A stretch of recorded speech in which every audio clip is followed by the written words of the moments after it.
Want to pass along some other condolences from people who knew Dolly well. One in particular is Senator Lamar Alexander of Tennessee. Just wrote a book and shared some of his experiences with Dolly, and he hints at them in this statement about her death. He says, Dolly Parton was a Tennessee treasure who used her God-given gifts to brighten so many lives in so many ways. Dolly loved everyone, and everyone loved Dolly. And everyone learned quickly that if you want to be noticed, don't ride in a convertible with Dolly Parton. We are all lucky to have such a generous and caring friend in our midst. The memories today from Senator Lamar Alexander of our great state, former governor as well. And we are getting lots of reactions. We're live across East Tennessee. We'll take you to Sevier County and Dolly's home a little bit later this afternoon. Again, we're near the portion where some of our viewers may just be joining us now and learning this news of Dolly Parton's passing at the age of 80. And we knew that her health wasn't great in the last few months. You may recall that she pulled out of that Las Vegas tenure that she was going to have as an artist in residence.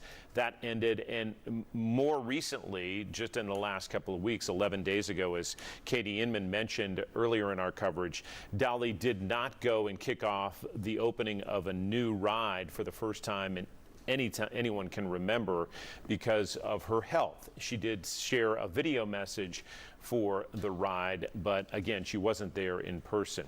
Now, earlier this year, East Tennessee Children's Hospital was named after Dolly Parton, and here's a little of our coverage from that.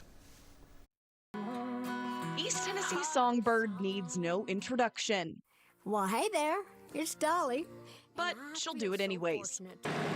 And now, the same well-known name will soon replace signs at East Tennessee Children's Hospital. We're beyond excited to have her associate her name and that history and legacy. CEO of the newly named Dolly Parton Children's Hospital, Matt Schaefer, says the partnership just made sense. And that concept of more comfort, more love, more healing has been part of our DNA.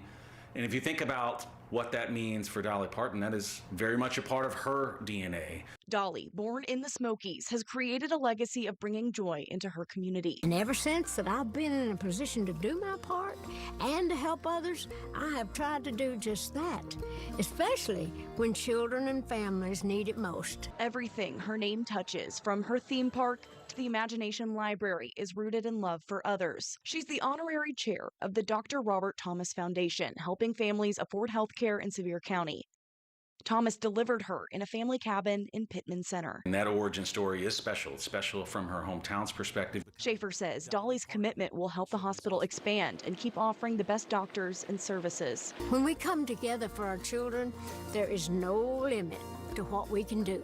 In a place where some families are seeking comfort, Dolly's name and the warmth behind it will be in the halls for every child.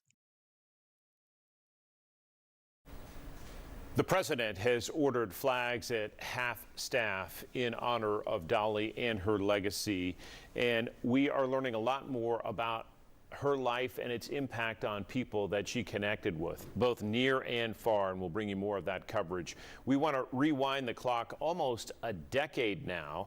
In 2016, after the devastating Gatlinburg fires and the wildfires in the Smoky Mountains, we saw Dolly truly come to the rescue of her people. She created a fund called the My People Fund to offer people a new start, at least some help moving on after that fire. Here's part of our coverage.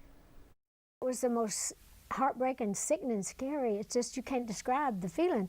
Dolly describing the day she first heard that her home, the Great Smoky Mountains, were going up in flames. Well, I freaked out because they were telling me the Smoky Mountains were burning. I was on tour, and we were on stage. When I got off stage, they said, you know, the Smoky Mountains are burning down. And I thought, what are you talking about? Hit the gas, hit the gas.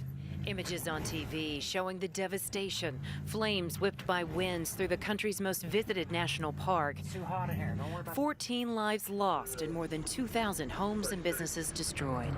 Dolly, thankful her own family was okay, but heartbroken for the victims and the tremendous loss.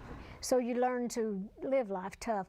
But when everybody's got that spiritual background also, so I think that good neighbors and just faith in God and trust in God and in one another, kind of you pull together as a team. An old schoolhouse. Dolly's star-studded telethon, Smoky Mountains Rise, a benefit for the My People Fund, raised $10 million, then millions more even after the event. Several thousands of dollars distributed to each of the 900 families affected. Sadly, scammers managed to steal a small chunk of that before their scheme was uncovered. Anytime there's money involved, you're going to always have your little crooks, but you don't pay attention to them. They never get that far anyway, and it's a small drop in the bucket of all the wonderful things that people did. The ever-positive Dolly focusing on the good hearts of those who joined in to help her people in their time of need. All of this. So I'm just proud to be part of that whole thing, and I think it's good when people try to help. Her words describing her mountain tough people. Be the love and the caring and the giving and the thoughtfulness and the tenderness and just the willingness and the toughness and just all of the wonderful things that, that people should be. And she has a message for every one of you watching at home planning that next vacation. I think the big message here is people should come on back. It's there. It's still beautiful. It's still fun. It's still everything that it was. And I think there's a new spirit and a new energy.